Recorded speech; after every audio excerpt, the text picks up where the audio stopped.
Namreč Mercator je v teh letih kar nekaj slovenskih firm prevzel in seveda breme tega so nosili zaposleni, tako ali drugače.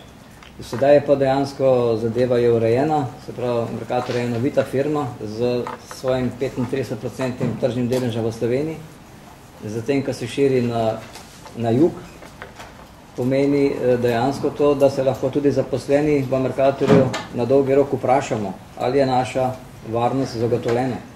Jaz bom tako rekel, prodajalcu ni ne dobrih, ne slabih, jih absolutno na trgu prodajalcu dobiti ne moreš, iz tega vidika se prodajalci dejansko ne rabimo bati za svojo službo. Seveda, problem bo tukaj režija, ravno tako se logistika ne rabi bati.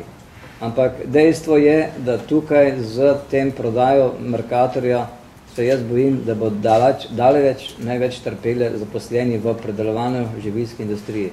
Ravno tako bo zelo, zelo nadaro bela tehnika, ker jaz, ko delam v trgovini, točno vem, kako se ta posel dela. Torej, če hočeš biti na prvih kvadratnih metrih, je to tako, ne? In tujec bo absolutno pripeljal svoje dobavitelje, svojo robo, vse to normalno je, ne? In za njih bo tukaj cenejša delovna sila, ustvaril se bo dobiček in dobiček ne bo ostal v Sloveniji, ampak dobiček preprosto bo šel od tam, kot bo lasnik. Vse to je preprosto. Se lahko pogledamo, lep primer imamo Avstrijo. V Avstriji ni avstrijske trgovine, pa je bila. In mi smo se nekaj od avstrijskih kolegov kar naučili v tem delu. In zdaj zadnje študije kaže, da bi radi Avstrijci popolnoma nazaj šli na ta, se pravi, regionalni sistem, da tam, kodar se ustvari dobiček, tam ne tudi dobiček ostane. Ampak ta perfektna globalizacija nam je naredila to, kar nam je naredila. In dejansko se lahko prav vsi vprašamo, kaj je nacionalni interes. Razprašeno lastništvo ali še kaj drugega. In jaz mislim, da tukaj lahko je tudi 100 ali pa 130 tisoč ust odvisno od tega, komu se bo Mercator prodal. In dejansko, tako kot sekretar rekel, edino pravilno bi bilo, da se stanje spostavi v prejšnjo stanje. Drugače sem prepričan, da bo država imela ogromno problemov. Socialne stiske bodo neverjetne. Vprašanje, koliko bo šlo iz proračuna za te transferje. In tu se treba vprašati, tu ni samo, da prodamo 48 pa 6% Mercatorja. Mi se tukaj igramo z 100 tisoč ljudi.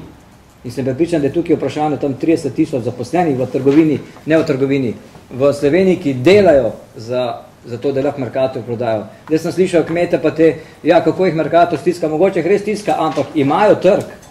Jaz se bojim, da tujce ne bodo dali niti za ston, da jim ne bo vzel. Tukaj se moramo tukaj dejansko bolj širše vprašati, kaj pomeni to. Ker pravi, Mercator je v Sloveniji monopolista, zdaj so dokazali, da ni monopolista, res pa je, da ima kar lep tržni delež, da se krasno širi na jugovzhod. Ja, in zdaj, če bi prišel en tujec, ne glede na to, kakšno ceno bi ponudil, bi verjetno po mojem kar pocen kupil ta Mercator. Mnogo prepocen. In zato tukaj dejansko mislim, da je sindikat tisti, ki lahko poziva državo, naj trikrat premisli, kaj bo naredila. Ali bo dovolila to početje ali ne. Mercator je največja slovenska firma na področju trgovine, največjim številom zaposlenih, največji zaposlovalec in tudi drugače dobro stoječa firma z dobrim poslovnim srednjeročnim načrtom. Tudi zaradi tega nasprotujemo.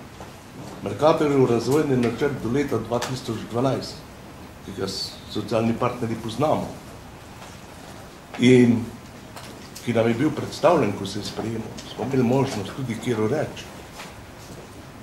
In so ga potrdili tudi lastniki, sedanji lastniki.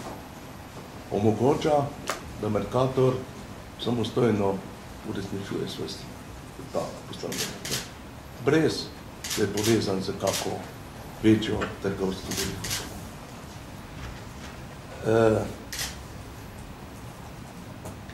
Glejte, ta prodaja, težko oceniti vse posledice, lahko ima zelo dolgoročne posledice, v tem trenutku zlasti za prehrambeno industrijo, kmetijstvo, ne glih v tem trenutku, ampak malo kasneje, največje posledice. Na Mercatorjih policih je največ slovenskega blaga. Bo kdo rekel, ja, tudi v Šparovih so, pa tudi Tuših. Res je, ampak glede na obseg Mercatorjeve odjema slovenske proizvodnje, slovenskega kmetijstva, je to zanemarljiv delež.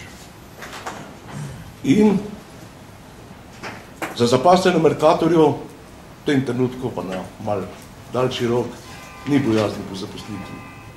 Tudi vsaka sprememba lastniške strukture takoj ne prinese neke posledice. To ni proizvodna, ki bi lahko predstavila Kitajsko in trgovina bo tukaj ostale. Dobre trgovce se rabijo. To govorim zaradi tega, ker so včeraj v javnosti prišle neka stališča, jaz ne vem koga, pa je sindikata, da bojazni po odpuščanju. Res je, da taka zadeva vznemiri ljudi, ampak lahko kaj lahko prinese.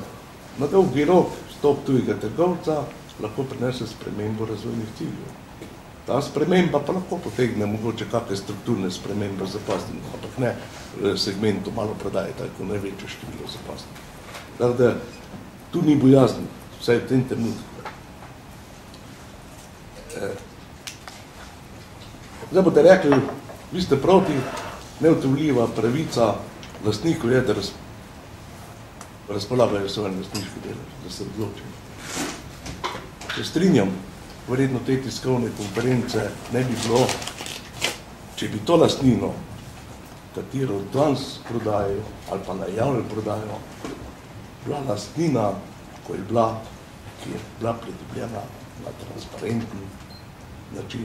Lahko je bila na zakoniti način leta 2005, je pa na netransparentni način bila je pridobljena pod mizo. Jaz ne bom zahajal politično ozadje. Kdo je prodajal delež Kada, pa Soda, ki je v 100% državni lasti, nekdo je prodajal, nekdo je kupil. In ta lastnina je na nek način ima eno packo na sebi. In zakaj še to packo? Zato, ker so takrat, ko je Slovenija pa nekateri politiki, ki so zaznali vik in krik, zdaj prodaje žal razložitev, med drugimi tudi to, tisti, ki so prodali, ki so se branili, so rekli, da bo s tem zagotovili dolgoročno ohranjeno, da bo Mercator ostal v slovenskih rokah. To napoved prodaje to demantira. In zato mi pozivamo sindikato delavcev trgovine,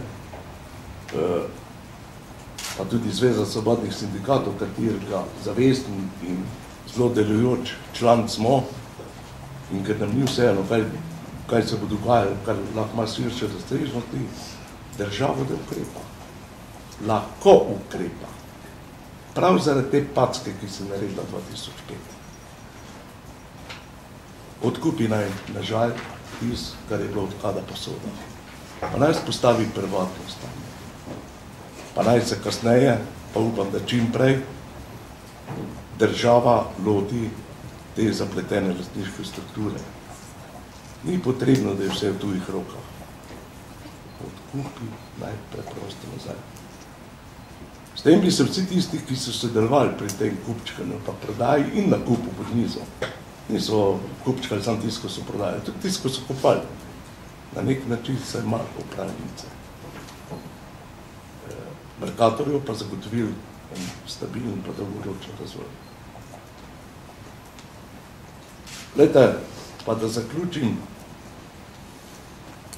koalicijski partnerji so v tem trenutku, jaz ne poznam sicer koalicijske pogodbe, ampak v javnosti je bilo veliko govora, kako se bo sredstvo Kada prenesla na spis zaradi zagotavljanja dolgoročne pokojninske stabilnosti. 2005 je bila srebrnina, delež v Mercatorju kar tak predan pod mizo. Naj se prenese nazaj. Pa naj Mercator dela za to pokojninsko blagajno, ker je to uspešna firma. Malo naprej je treba razmišljati. Hvala lepa, nasprotujemo. Bomo nasprotovali za vse misli. Kar se pa zaposlenih Mercatorjev tiče, pa da je zaključen s tem, v Mercatorju imamo vzpostavljen dober socialni dialog med zaposlenimi, svet delavcev za upravo, sindikati za upravo, Del zaslug za to, sem pripričan, imamo tudi Sindikatu delavcev trgovine Slovenije, smo dovolj organizacijsko in drugače marčili, da bomo preprečili morebitna razmišljanja o kakvih drugačnih odnosov do zaposlenih, če prije do spremembe lastniške strukture.